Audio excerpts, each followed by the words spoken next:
Hello, I'm Nick Offerman, white male translator for Gaslit Nation. To sum up this week's episode, kleptocracy anywhere is kleptocracy everywhere, and this is a transnational crime syndicate masquerading as a government. Thanks for listening. I have a question for the two actors. Peter, do you see any Durantes out there? And do you see any Mr. Joneses out there? The Durantes everywhere. You know, of course. I mean, it's constant. What I really look for when I went to go play Durante, and I ended up mainly talking to journalists about Durante.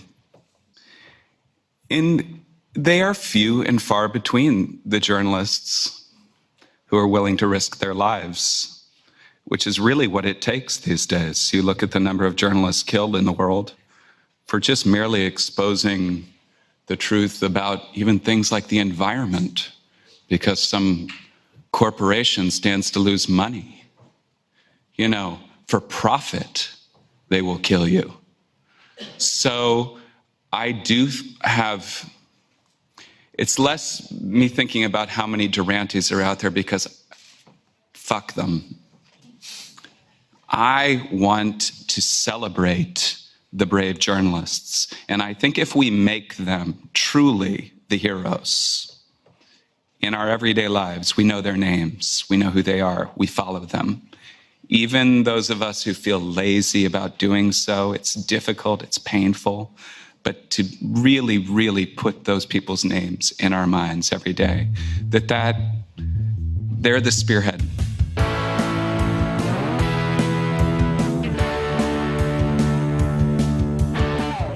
I'm Sarah KENDZIOR, the author of the best-selling books The View from Flyover Country and Hiding in Plain Sight. I'm ANDREA CHALUPA, a journalist and filmmaker, and the writer and producer of the journalistic thriller Mr. Jones, available starting June 19 in North America. And this is Gaslit Nation, a podcast covering corruption in the Trump administration and rising autocracy around the world. And so this is protest season.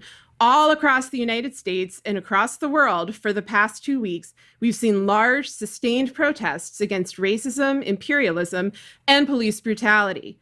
Many of these protests have pushed not only for changes to current policy, but for a reevaluation of the past and the removal of monuments to colonizers and white supremacists.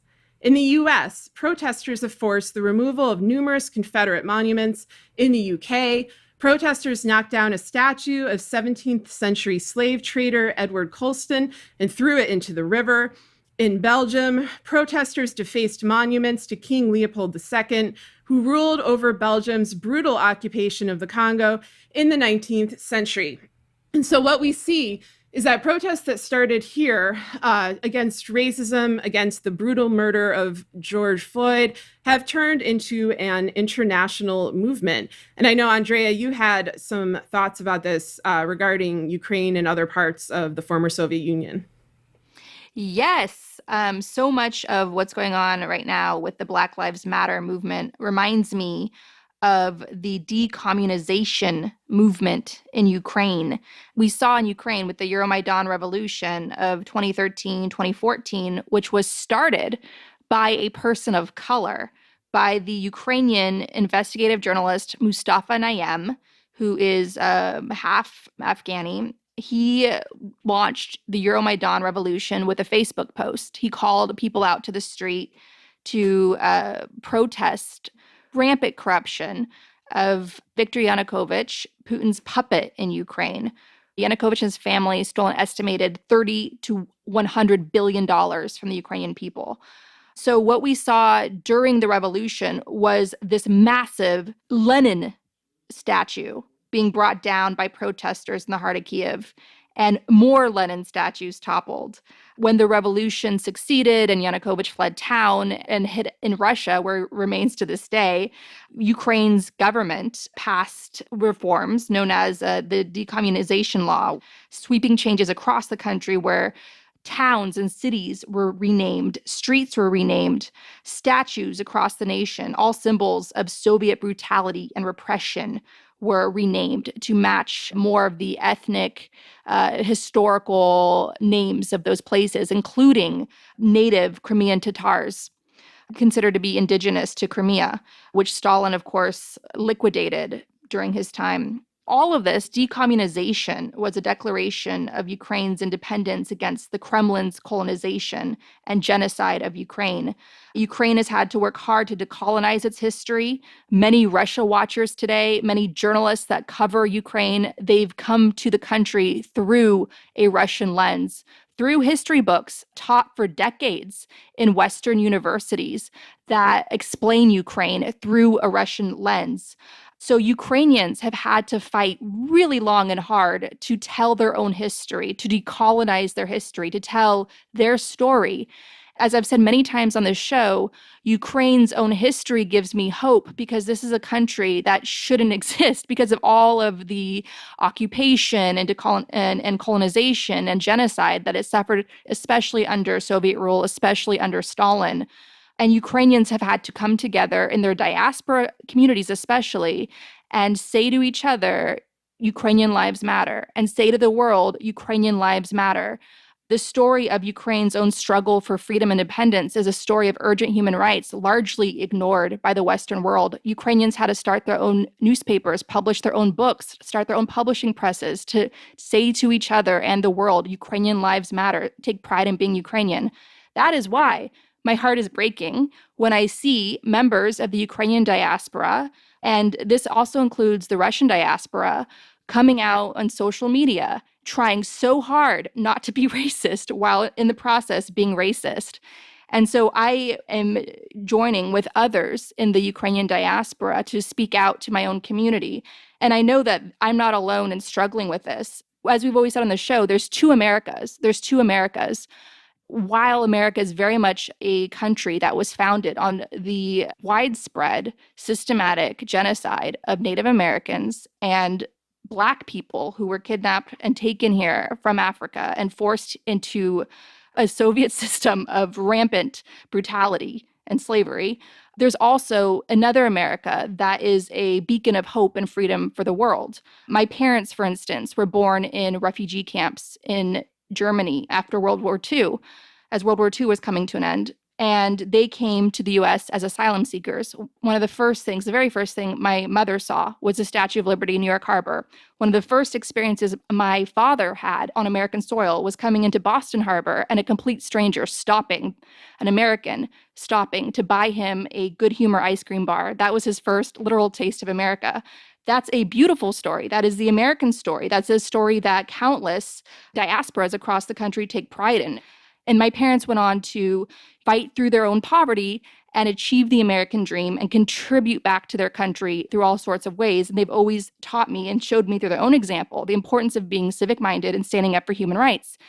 I know America is a land of opportunity. It's a melting pot for many people whose families have escaped oppression abroad, including, of course, the Soviet Union.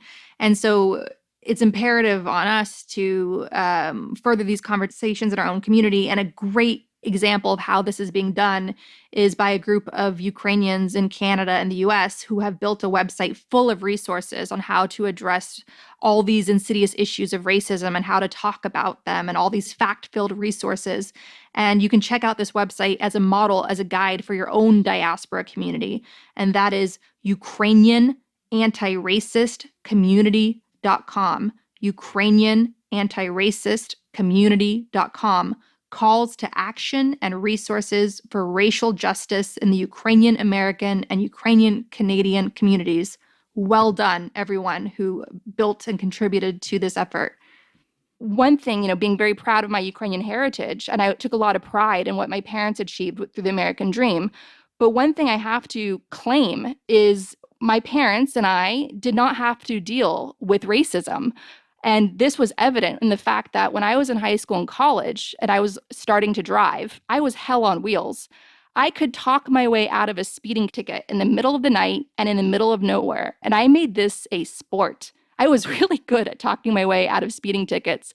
I was running stoplights and stop signs, and the officers would pull me over sometime on a country road when I was out joyriding with my friends in the middle of nowhere, or speeding from San Francisco after a night out, going like over 100 miles an hour, and I would just talk my way out of it as though this was a sport. And I have to tell you that if I were a Black girl doing this or a Black boy doing this could have seriously derailed my life or killed me. Sandra Bland, a young Black woman with her life ahead of her, she was put in jail where she ultimately died, all for not having a turn signal on. Okay? So I just want Ukrainians in the diaspora to know, and I want all members of immigrant diasporas in the United States to know that we need to have these conversations with our own communities now. The Black Lives Matter movement is a self-education movement. What is it about the Negro? I mean, every other group that came as an immigrant somehow, not easily, but somehow got around it. Is it just the fact that Negroes are Black? White America must see that no other ethnic group has been a slave on American soil. That is one thing that other immigrant groups haven't had to face. The other thing is that the color became a stigma. American society made the Negro's color a stigma. America freed the slaves in 1863 through the Emancipation Proclamation of Abraham Lincoln, but gave the slaves no land, or nothing in reality, and as a matter of fact, to get started on. At the same time, America was giving away millions of acres of land in the West and the Midwest, which meant that there was a willingness to give the white peasants from Europe an economic base.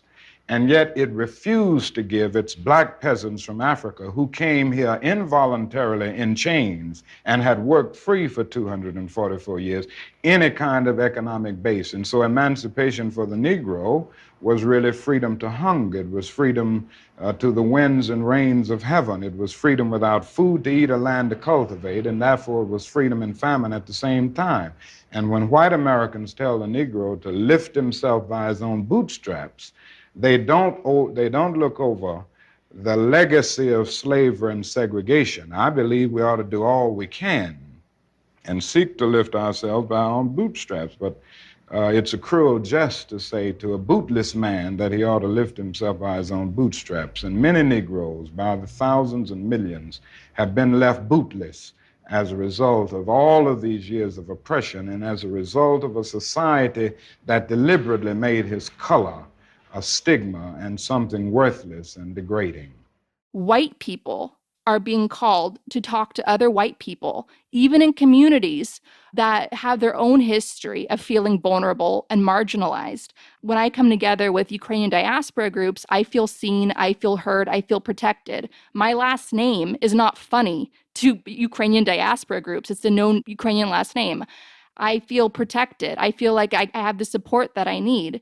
And so it does feel uncomfortable that I have to come out and now talk to these Ukrainian diaspora groups and join the voices there and saying, hey, I know we have our own stories of oppression. I know we have our own insecurities of feeling misunderstood and targeted by Kremlin propaganda. I know that Ukraine today suffers from an ongoing existential threat of Putin's ongoing invasion. We need to, in solidarity, come out and talk about the privilege that we've all benefited from, the instant credibility that we're constantly given just because we are white. And we need to self-educate ourselves and learn how to have these conversations in our communities. This episode of Gaslit Nation is sponsored by Best Fiends.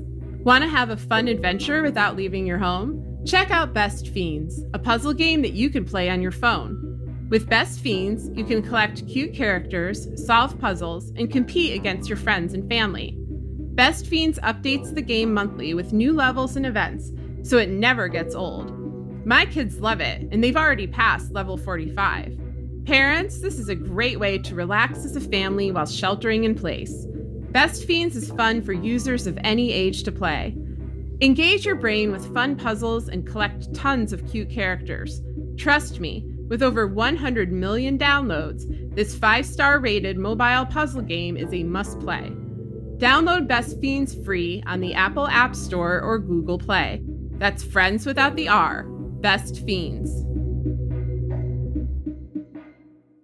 This moment that we're having in our country with protests for human rights in all 50 states, this can't be a feel-good hands across America moment. This has to be a conversation that we all commit ourselves to for the rest of our lives, and it has to produce a self-transformation, community transformation, and enlightenment and awareness.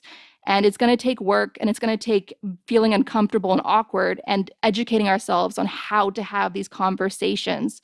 And so in the spirit of doing my part, reaching out through this show to the Ukrainian diaspora, because this conversation is going to be shared with others, including leaders of organizations. I want to just try my best, not being at all an expert in having these conversations, share how our diaspora community can start confronting this. And I hope that this helps other diaspora communities have these conversations internally. You have an important platform, diasporas. You have an important hotbed of community and organizations. Please have these conversations. Leaders write statements, share statements, organize events, and so forth. We're not going to get through this. We're not going to see the change we need to protect children, Black and brown children that are still developing as children. Their brains are still developing, just like the brains of white children, but yet they're treated harsher by law enforcement. They're treated far harsher by teachers in schools, and they are inflicted with so much unconscious bias and overt bias, and they're told repeatedly in the white accommodating society that we live in that their lives don't matter. And so I think all diaspora communities have to look to their own histories of oppression as a starting point to help open up the minds of their community to why we all must say Black Lives Matter, and recognize how we personally have benefited from this system of white supremacy at the oftentimes brutal and vulnerable expense of others. So I want to start with my grandfather's memoir. It opens with him as a little boy in Donbass, eastern Ukraine, which used to be a hotbed of Ukrainian language and national identity and thought. Not anymore, because Stalin deliberately starved millions, and Putin's continuing that genocide by invading that part of Ukraine. But my grandfather's story of terror under Stalin begins very simply, just as a little boy on a day of miserable weather, and all he's thinking about is how he's going to convince his mom that he's not going to go to school that day. And that's how his story sets off. And he goes on to describe living through Stalin's genocide famine in Ukraine and being arrested and tortured as a young father during Stalin's purges. And I want to just say how striking it is that this story of terror begins so innocently with him as a child, with his family, trying, like any 6-year-old or however old he was at the time, trying to convince his parents, how do I not go to school today? If you've spent a lot of time with a 6-year-old, you know that they can be clever schemers. My point is that at least he had a family. At least he had a mother and father. At least they were together as a family unit. If you look at what Black Americans have had to endure and what this nation was built on, the Soviet style, the Stalinistic system of slavery in America separated families, separated babies from mothers, raped mothers, and treated Black people as property. And they could do whatever they wanted. Separate families, no problem, of course. Rape the mother, no problem, of course. Imagine, again, a Stalinist regime going on for centuries, and that's what you have with slavery. And the US has the largest prison system in the world. Again, what did we have with the Soviet system, where innocent people were assassinated on the street, just like George Floyd was? That's Soviet-style brutality. And for those in the Ukrainian diaspora who are clutching their pearls and saying that all of these calls for solidarity and all these companies and brands and organizations and your boss and the people at work calling you to do a moment of silence and solidarity for Black Lives Matter and the epidemic of police brutality and so forth, that, oh, it's so Soviet, we're being forced to do things. Well, let me just tell you something. Our diaspora is united around organizing awareness of Stalin's genocide famine in Ukraine, which the New York Times actively worked to cover up through Walter Duranty. There have been Ukrainian-led protests demanding that Walter Duranty give up his Pulitzer Prize. The New York Times finally listened, hired a consultant, a historian, Mark von Hagen, to look into Duranty's Pulitzer. And his recommendation was that, yeah, Duranty was a shyster. Duranty passed off Stalinistic propaganda in the pages of the New York Times. And when asked, this historian said, yeah, Duranty should have his Pulitzer Prize revoked for being Stalin's mouthpiece in the pages of the New York Times and deliberately covering up Stalin's genocide of Ukrainians. How did the New York Times respond to that? They said, Well, Bill Keller at the time, an editor at the New York Times, said, sure, Durante could have his Pulitzer Prize revoked, but wouldn't that be like Stalin having his enemies erased? So understand that what we are doing right now in America with taking down slave monuments, taking down these Soviet repressive slave monuments, that is decommunization. That is tearing down Lenin statues. It's America's time now to have this reckoning, and it's long overdue. Another story I want to draw my diaspora's attention to is the story of Ukraine's Walt Whitman, Taras Shevchenko, a Ukrainian who is the poet of Ukraine. All his poems kept Ukraine alive, this idea of national identity and unity alive under the repressive system of Tsarist Russia. And Taras Shevchenko has a famous friendship with the great Black American actor Ira Aldridge, who escaped America, nearly kidnapped and sold into slavery, just like that famous movie by Steve McQueen, 12 Years a Slave. So Ira Aldridge escaped the brutality of slavery in America, escaped to Europe, where he became the highest paid actor. And when he was touring in St. Petersburg, he met Taras Shevchenko, who was living there. And the two of them did not speak the same language, but Taras sang Ukrainian songs and Ira Aldridge sang Black gospels, and they bonded. They formed a deep friendship over their shared fear of repression and their shared love for human rights. And after Shevchenko died, his friend Ira Aldridge toured Ukraine, a Black man touring Ukraine and putting on Shakespeare plays in tribute to his friend. So understand that we have a long history of standing up for human rights, and we're being called on to do that. And I want to commend the Ukrainians in the diaspora for alerting me to a story about a white Ukrainian woman named Svetlana Flom, who in a park in New York City repeatedly called the cops on a Black woman. Svetlana Flom could have kept walking, could have left this woman alone, but instead she hovered around her, demanding that the cops come and harass this Black woman. And the Black woman, in this long tradition of Black Lives Matter, videotaped this. This is something that we absolutely have to call out. I'm grateful to the Ukrainian diaspora for calling this out and raising the profile of the story and saying, not in our community. Svetlana Flom, shame on you. Shame on you. And that is what we have to do now, is we have to call out the bad behavior in our community, because racist posts on Facebook and Twitter, they turn into Svetlana Floms calling the cops on a Black woman. And I don't care what justification that you have in your minds of twisting this, of why this was necessary. I've heard all types of garbage. Please look up the Karen meme, okay? There's a long history in America, and that's been getting caught on videotape recently, of white women feeling entitled that the public space is a white space and harassing Black people, people of color, just, minding their own business and calling the cops on them. It's called being a Karen. It's white entitlement that a public space is automatically a white space. And one of our own, a Ukrainian who hails from Ukraine, did this, and it went viral. And I'm grateful to the Ukrainians in our community and our diaspora that pointed this out and called it out, including leaders. We're being called now, white people, no matter what your background is, to learn how to have these conversations. It's not going to be perfect, but we just have to have them for the sake of having them, or nothing's going to change. I agree. And I think that it can't be emphasized enough that the experience of immigrants to the United States is not the same as the experience of enslaved people from Africa. If you read Isabel Wilkerson's book, The Warmth of Other Suns, which is one of the best history books I've read, she notes that the Great Migration, in which the descendants of enslaved people, basically reacting to Jim Crow laws, fled from the South to other destinations in the United States, that their experience parallels that of refugees who came from other countries fleeing genocide, fleeing war, to the United States for refuge. And so that experience of fleeing an incredibly brutal, oppressive regime is the one that was homegrown here in the United States. Whereas for immigrant families, including my own ancestors, including ANDREA's, it's fleeing from another place willingly. It's the United States is the place that frees you, that rescues you, and that does not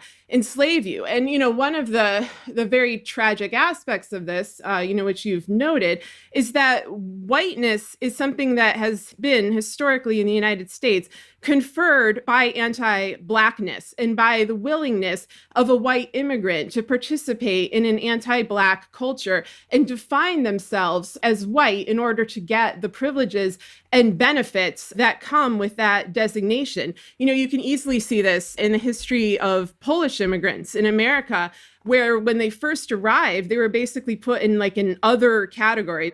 They would be written about in places, and I'm quoting from an old article that I wrote about, how immigrants became white in America. In 1903, New England magazine decried the Poles, quote, expressionless Slavic faces and stunted figures, as well as their inherent ignorance and propensity to violence. And then you saw things in that early era. For example, after the assassination of William McKinley by Leon Czolgosz, a Polish immigrant, widespread viewpoints that all Polish immigrants were violent, that they were anarchists.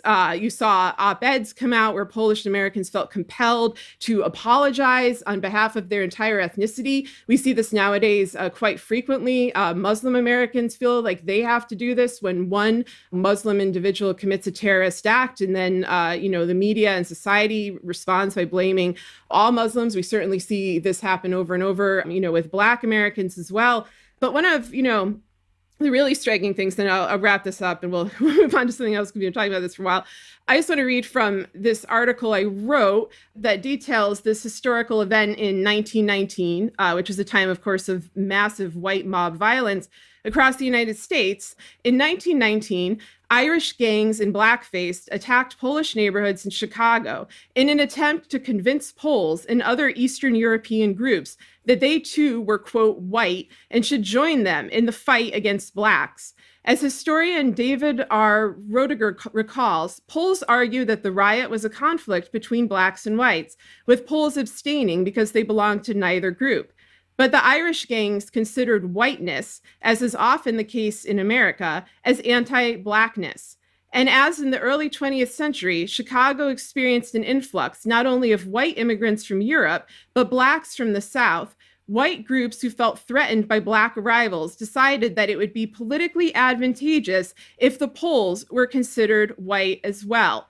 Over time, the strategy of positioning Poles as white against a dark-skinned other was successful.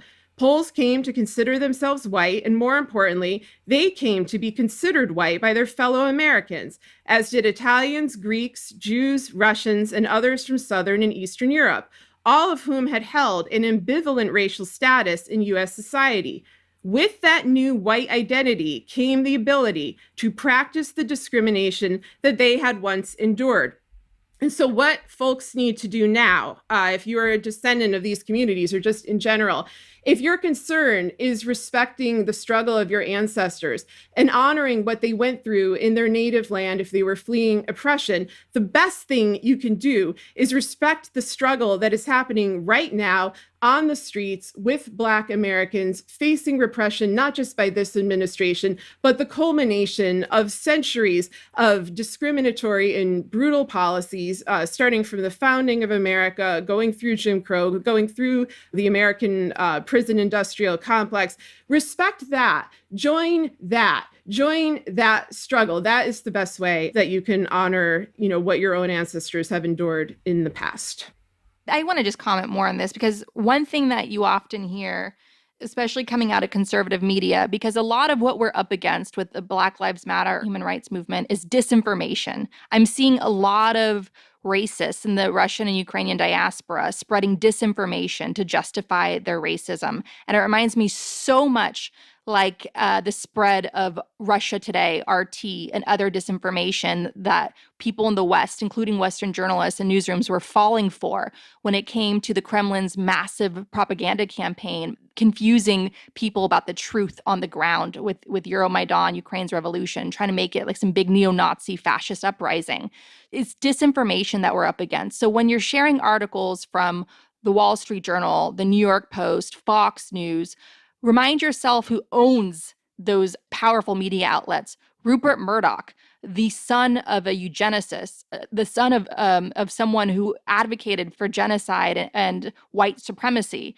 The fruit doesn't fall far from the tree. Rupert Murdoch has advanced, muddying the waters on the truth of this healthcare crisis, this income inequality crisis, this opportunity gap crisis of what we're talking about when we talk about Black Lives Matter. So what I'm calling on Ukrainians to do, what I'm calling on all people to do, is check your sources. The Black Lives Matter urgent human rights crisis is a disinformation crisis. It's a media literacy crisis. You absolutely have to check your sources on this. And one really good source that is coming out to fact check the far-right propaganda polluting our social media and polluting people's minds is the same Washington State University that is tracking and creating projections for the COVID-19 crisis. We'll share a link to them in our show notes. But they full-on came out and released a statement saying racism is a public health crisis. So again, be careful of what your sources are. And I want to address this whole concept that I've come across in far-right media before, where white people are lecturing about good Blacks versus bad Blacks, as though there's two different kinds. And I want to make clear that even if you have a so-called good Black, you still attack them and put their lives at risk and try to destroy them. As we saw with this horrendous story in Tulsa, Oklahoma, of Black Wall Street, the most affluent area at the time for Black people, it was burned to the ground by white people, burned to the ground in 1921. And the descendants of this terror, the survivors and their families of this terror, feared to talk about this. The terror was so great, they carried it with them for the rest of their lives. They feared to talk about it. The history isn't being taught to this day or properly understood and properly honored to this day. And that reminds me so much in my years of research into Stalin's genocide famine in Ukraine. I met families and descendants that were afraid to talk about it because they still carried the terror with them. So please understand that when we talk about Black Lives Matter, it's all of our responsibility to fully understand what that means. Yep. One of the things that's sprung up in the last week in the midst of all these protests is a move to, quote, defund the police. There's an ongoing debate between abolitionists and reformers that is being marred by the fact that this slogan can be interpreted in a number of ways. Minneapolis may prove a case study, as the city has announced their intent to dismantle the police without specifying what this actually will entail or whether it will go beyond intention. I don't think they've actually decided. But we're going to talk a little bit about what this means and also how it can be exploited for ill-gotten gains by the ongoing opponent of the Trump administration and its white supremacist apparatus. So first of all, many of the people calling for the police to be defunded mean exactly that. In many cities, the vast majority of the budget is allocated to the police department. And over the past 40 years, public education and healthcare, among other social services, has been steadily defunded. The bloated budget of the police, at the expense of everything else, is a microcosm of what happens on a national level with the massive expenditures by the military-industrial complex. And in many ways, they are one entity, since the police have become increasingly militarized in recent years. So some crying for the defunding of police simply mean to dramatically reallocate resources, moving it away from the police into workers that could take their place, drug counselors or social workers, for example. There are also calls for decriminalization of nonviolent activities, such as sex work or drug use, and a dramatic reduction in the prison population. How more serious crimes will be solved, like murder, remains up for debate even among abolitionists. But it's important to remember that the overarching goal of those who call for defunding the police is to protect people, and that means protecting people from the police themselves. People are freaking out at the defund the police slogan in terms of the election, but that is not the greatest risk. The biggest risk is that these calls for criminal justice reform will be exploited right now, before the election, because they are not taking place in a democracy, but in the mafia state of Donald Trump. And so everyone should be aware of these two threats in particular. The first threat is Jared Kushner. Kushner loves to pretend that he is for criminal justice reform, while of course continuing brutal activity through his position in the White House with Ivanka. most notably the white supremacist agenda of his father-in-law, the abuse of migrants in concentration camps, and the continued abuse of marginalized Americans, especially Black Americans, through the Trump administration's economic and political policies. Jared Kushner doesn't care about Black people. The reason that Kushner wants criminal justice reform is so white-collar crime will go unpunished. As we have said many times on this show, autocrats rewrite the law so that a crime is no longer a crime. Criminal justice reform is merely the packaging for Kushner's streamlining of the transnational crime syndicate whom he serves. He wants to avoid his own prosecution, as well as Ivanka's prosecution and Trump's prosecution, and this goal was likely shaped by his father's own arrest for white-collar crime and witness tampering in 2004. In my book, Hiding in Plain Sight, I describe Kushner's bafflement that his father could even be arrested, since he views himself and his family as inherently superior to other people. And I'm now going to read a section of that book. After graduating Harvard in 2003, Kushner, in the manner of modern-day children of millionaires, completed a series of prestigious internships. Among them, a stint at the Manhattan DA's office while he was studying law and finance at New York University. His time at the DA's office seeing white-collar criminals face justice does not appear to have had any lasting moral impact on Kushner other than sympathy for the criminals themselves. In a 2014 interview, Kushner complained, "The law is so nuanced. If you're convicting murderers, it's one thing. It's often fairly clear. When you get into things like white-collar crime, there are often a lot of nuances.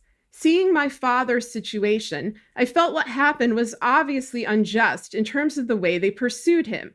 I just never wanted to be on the other side of that and cause pain to the families I was doing that to, whether right or wrong. The moral weight of that was probably a bit more than I could carry." And then I go on to say, for Kushner, moral weight is opposed to both ethics and law.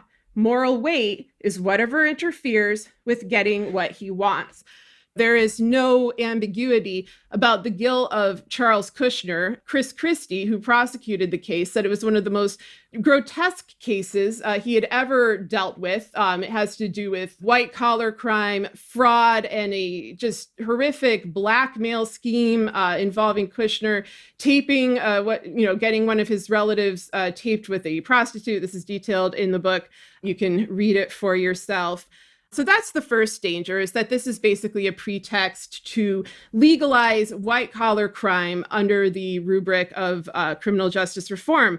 Another danger is that the police will be dismantled, or they will quit en masse when they are no longer allowed to brutalize people, like they just did in Buffalo, and they will be replaced by private militias. We have already seen unidentified soldiers patrolling DC. No identification means no accountability, and that is what they want. Eric Prince, the brother of Secretary of Education Betsy DeVos and a longtime Trump crime syndicate acolyte, has been interested in replacing the military and the police with private groups. And we've also seen Trump administration affiliates employ mercenary groups like Black Cube to do its dirty work. This privatization of the police is a very likely outcome unless it is stopped early on, and it will be accompanied by the expansion of the private prison complex. The entire apparatus needs to be viewed as one interlocking system. If you're going to reform or abolish the police, you need to take into account how a crime will be defined, who will mete out justice, how the new system will be exploited by this administration, and so on. What we need to destroy is elite criminal impunity that necessitates changing more than just the police, but the criminal justice system itself. And so, Andrea, do you have thoughts on that? Yeah, I sure do. I mean, so what we're talking about when we talk about defund the police, it's not saying let's not have any police. What we're in right now, this crisis of police brutality, part of what got us here was using the police to take care of issues that they're not inherently qualified to take care of. We have had austerity cuts. We have had decades of voodoo economics, otherwise known as trickle-down theory, where the people at the top and Wall Street get bailed out. But anybody at the bottom who's desperate not to fall through the cracks of society into immense poverty, they're being painted as welfare queens, and they're being painted as so-called entitlement programs of people having their hands out, being lazy. And if you, God forbid, if you help them, they might become lazy and lack incentives and initiatives and so forth. Well, Wall Street doesn't seem to be lazy with all the bailouts that they've been getting. So my point is that this crisis that we keep reminding people, it's not a 2020 presidential election crisis. This doesn't go away even if Biden miraculously wins and Trump miraculously leaves office. This doesn't go away. When you talk about how to Trump-proof and Putin-proof our country, you're talking about economic justice. You're talking about combating the conditions, the decades of austerity, the decades of voodoo economics, trickle-down theory that gave us historic levels of income inequality. And what you have from all of these austerity cuts, you have an utter lack of services for mental health, for treating addiction, for public schools, for teachers' salaries. You have overcrowding of classrooms. You have a stagnant poverty level minimum wage.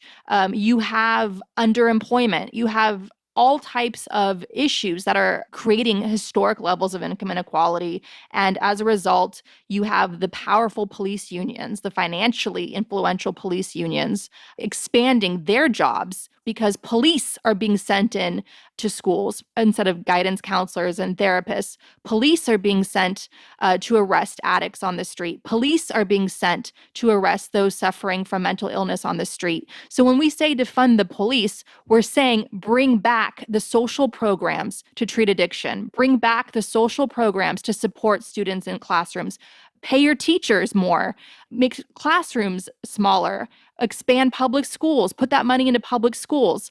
We cannot live in a dystopia where the rich have the resources to escape this planet, where the rich have the resources to escape into their underground bunkers, as the president of the United States did, and the rest of us are left being held in pens by police brutality. That's what's happening with historic levels of income inequality, and that's what the reckoning is ultimately about. Because with this jobs report that the president was praising, which juiced up Wall Street, as these things tend to do with a little sugar high, that jobs report showed that Black people were being left behind in the surprising job forecast. It was bogus. One thing that Martin Luther King, who was considered a radical for his day, kept reminding us, we're not going to have racial justice unless we have economic justice. And he gave a speech appealing to Americans for that and saying that you're subsidizing farmers across America to not plant things. You're subsidizing the rich in America, but you're leaving those who never were given anything in the first place, Black people who were just given their freedom and that's it, and told repeatedly to pull themselves up by the bootstraps. But when they did, white rage shouted them down. When they did, white rage came after them violently. When Martin Luther King gave that speech on the two Americas in March of 1968, and he was really saying the war for racial equality in America, the movement for racial equality in America, was an economic justice movement. 1 month later, he was shot to death. He was assassinated. He was killed. And so he left with us fact-checking of the immense white media propaganda machine that shows us repeatedly in so many different little insidious ways of why Black lives don't matter. From the news they choose to promote, from the photos they choose to use of victims of police brutality and so forth, with the details and the historical context they choose to leave out of all these social ills and so forth. We're left with a lot of unfinished work, and that work is taking on the income inequality gap and stopping these tax breaks for the super rich. So Kushner and Ivanka can bring in Kanye and Kim Kardashian all they want and talk about police reform all they want, but it's absolutely meaningless for a variety of reasons, which Sarah just listed, but also it's meaningless because they are so proud of their tax breaks for their rich billionaire friends. And it's those tax breaks that are very much leaving so many people, namely communities of color and Black people, extremely vulnerable to police brutality and all types of health conditions and inequalities that have a major impact on people's everyday lives. we're not going to get Black Lives Matter unless we take on income inequality. And that's the real test for people. So all those brands and all these leaders, Mitt Romney and so forth, marching and saying Black Lives Matter, it's about the rich paying their fair share in taxes. It's like what Elizabeth Warren advocated for, which was that multimillionaire tax. If you could afford to own several homes, please pay your taxes, Jeff Bezos. Please pay your taxes to support public schools and education and Medicare for all and free college. That's what we need right now. And that's the real test, not the black squares you're posting on social media. Yeah, exactly. I mean, one of the things I think people need to consider is that if you're defunding the police, at this point, you're defunding the foot soldiers of a mafia state. You cannot disconnect race from the economy ever. But the particular conditions of the way that this administration is structured and what they have encouraged from the police in terms of their behavior, in terms of their actions, what they're encouraging from the military, in terms of trying to get the U.S. military to fire upon U.S. citizens who are protesting, we're in a different era. And this era is an extension of the unremedied crimes of eras past, but it is still markedly new in terms of what this administration will do, in terms of the extent of gross hoarding of wealth, gross hoarding of resources by a incredibly narrow elite, and the fact that that elite is hooked up to a transnational crime syndicate, to an interlocking network of billionaire, criminal, often white supremacist actors. Everything that's happening on the local level needs to be viewed in this context. And we see this tension. We see localities reacting to the brutality of the Trump administration by trying to put up, their own powers against it, whether it's making themselves sanctuary cities, whether it is dismantling or proposing to defund their police departments, whether it's, simply refusing to follow through on, various orders regarding coronavirus and opening up.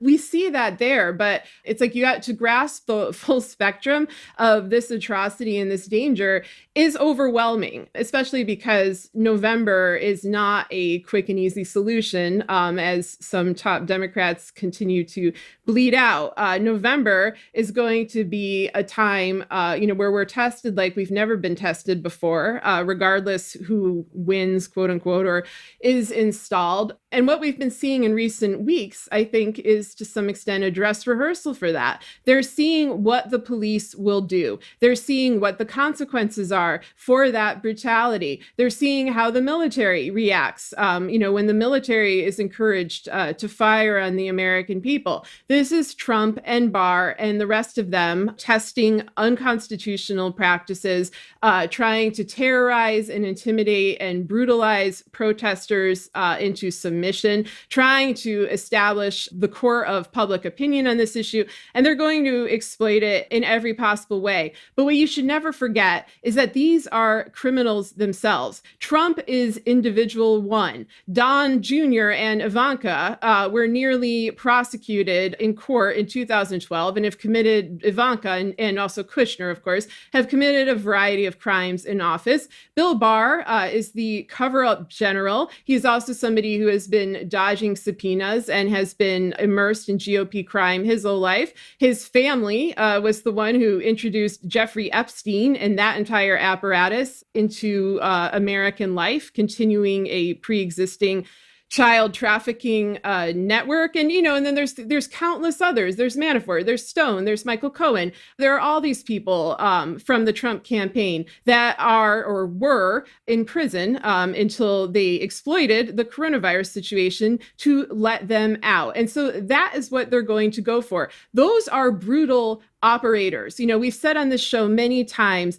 that white collar crime is violent crime. That is why they call it blood money. And they're going to use that blood money for their propaganda apparatus. They're going to use it to build up private unidentified militias. They're going to use it to brainwash further the police and other, and just ordinary citizens into tearing this country apart. So that's where the danger lies. You're in much more danger from this band of billionaire sadists than you are from some petty criminal on the street.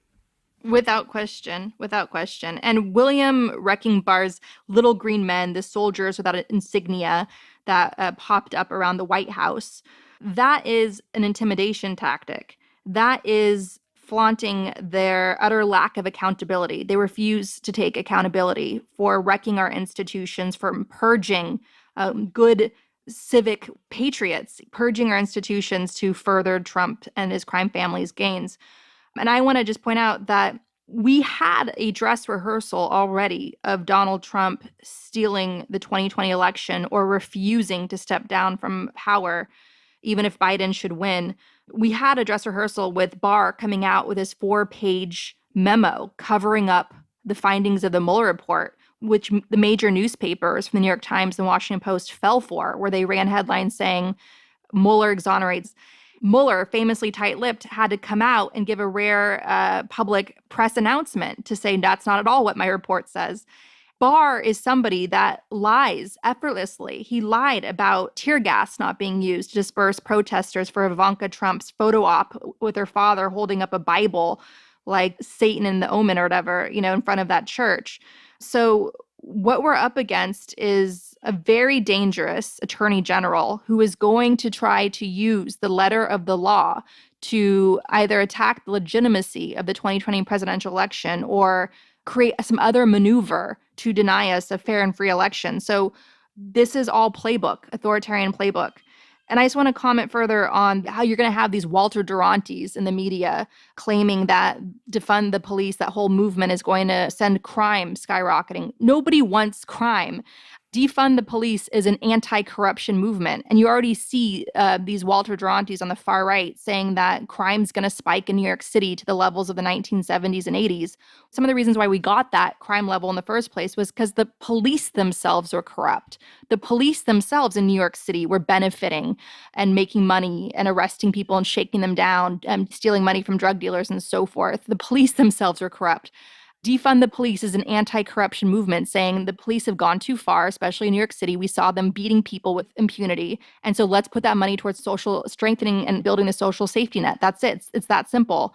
And then also you had, which fed crime, created the whole corruption and crime in the 70s and 80s in New York. You had redlining, a racist system where the banks refused to lend to you if you're black. So when black people moved into your neighborhood, the whites got out of there because of racism. And also they knew that these black families weren't going to be able to build businesses because the banks would refuse to lend to them and so forth. So we've come a long way from the 1970s and 80s in confronting our demons. And so if anybody is scaremongering you, as so many are in the media, that we're going to return to that, that's not what this is about. Black Lives Matter and defund the police are ultimately, at their core, anti-corruption movements. Yeah, and so on that note, we're going to close out by briefly discussing... Speaking of corruption... Yeah, speaking of corruption, let's talk about the New York Times.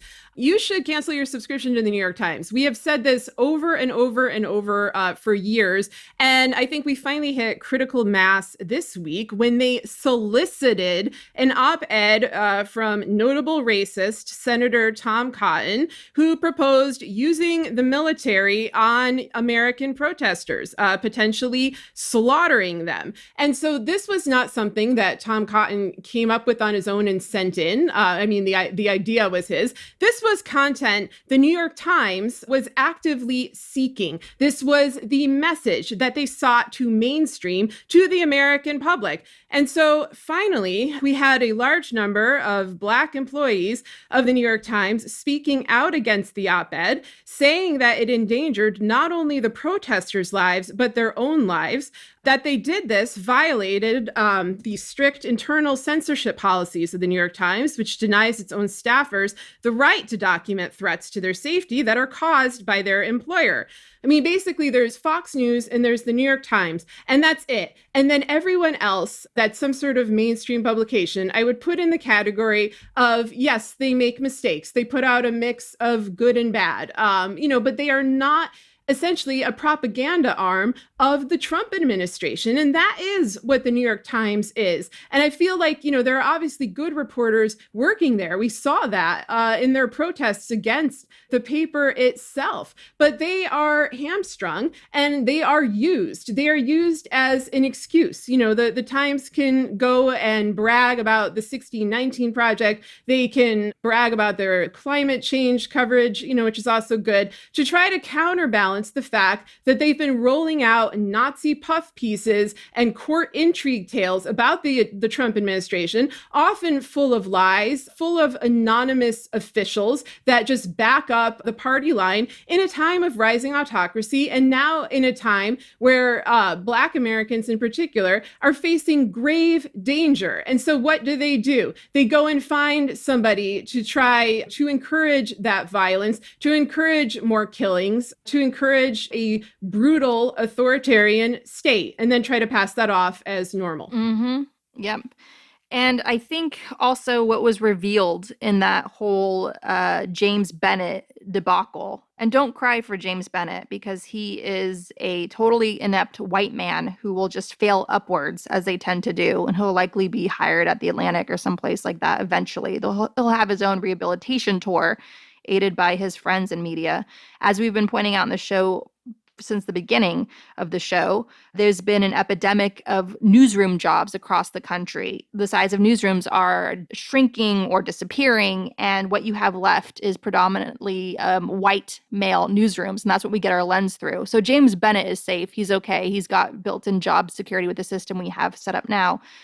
The New York Times is not okay. They don't realize how dangerous of a situation they've put themselves in. And a lot of their inner thinking was revealed through this crisis, where you had Dean Beckett, the editor, saying essentially he doesn't want to cater to the so-called resistance, the people calling out for democracy and preserving and protecting the norms in our nation that keep our democracy intact. And what they're engaging in is both-siderism and therefore flirting with genocidal ideas, as Sarah's pointed out. And that's never safe. The logical conclusion of that builds over years. And next thing you know, you get a Trump in the White House, or you get a Hitler.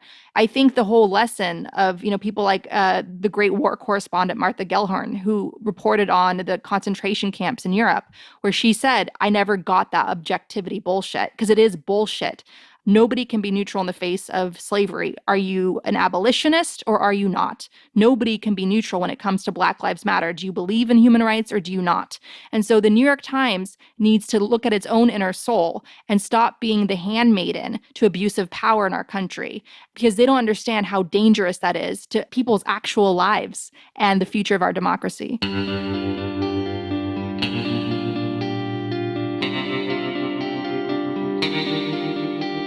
Our discussion continues, and you can get access to that by signing up on our Patreon at the Truth Teller level or higher. We want to encourage you to donate to your local food bank, which is experiencing a spike in demand. We also encourage you to donate to Direct Relief at directrelief.org, which is supplying much-needed protective gear to first responders working on the front lines in the U.S., China, and other hard-hit parts of the world. We encourage you to donate to the International Rescue Committee, a humanitarian relief organization helping refugees from Syria. Donate at rescue.org. And if you want to help critically endangered orangutans already under pressure from the palm oil industry, donate at the Orangutan Project at theorangutanproject.org. Gaslit Nation is produced by Sarah KENDZIOR and ANDREA CHALUPA. If you like what we do, leave us a review on iTunes. It helps us reach more listeners. And check out our Patreon. It keeps us going. Our production managers are Nicholas Torres and Carlin Daigle. Our episodes are edited by Nicholas Torres, and our Patreon exclusive content is edited by Carlin Daigle. Original music in Gaslit Nation is produced by David Whitehead, Martin Wissenberg, Nick Farr, Damian Arriaga, and Carlin Daigle. Our logo design was donated to us by Hamish Smith of the New York-based firm Order. Thank you so much, Hamish. Gaslit Nation would like to thank our supporters at the producer level on Patreon: Adam Levine, Alabama, Alan Liu, Allison Marino, Ann Marshall, Brian Tajudin, I think, Kai Gillis, Carol Gulstad, Catherine Anderson Carina, Charles Olthier, David Porter, Diana Gallagher, D.L. Singfield, Elizabeth Dove, Emmy, Eric Kaplan, Arena Guardia, Ethan Mann, Evan Rosemore, Fontaine Carpenter, George Hughes, Greg Kreimer, Gustav Halsby, Janet Robinson, Jared Lombardo, Jason Benke, Jason Rita, Jeff Thompson, Jennifer Slavic, Jens Eilstrup Rasmussen, Jans, Joel, sorry, Joel Newman, John Astrick, John Laughlin, John Ripley, Karen Humphreys, Kate Cotton, Katie McHugh, Katie Masuris, Keith Gottschalk, Kelly Ranson, Kevin Gannon, Kevin M. Garnett, Christy Vital, Lawrence Graham, Leo Chalupa, Lisa LaFlame, Lorraine W. Todd, Lynn Schneider, Mandy Farapor, Marcus J. Trent, Margaret Moe, Mary Wong, Matt Perez, Maureen Murphy, Michael Stinoff, Michael Wooldridge, Michelle Dash, Mike Tripico, Nicole Spear, Oliver Ash, Pamela Newport, Ray Alba, Rhonda White, Rich Craw, Richard Smith, Robert Wedginski, Sandra Kelnand, Sonia Bodanovich, Sharon Hattrick, Solomon Hikes, Tanya Chalupa, who's currently babysitting, Victoria Nordgren, Victoria Olson, William Barry Reeves, Ren. Thank you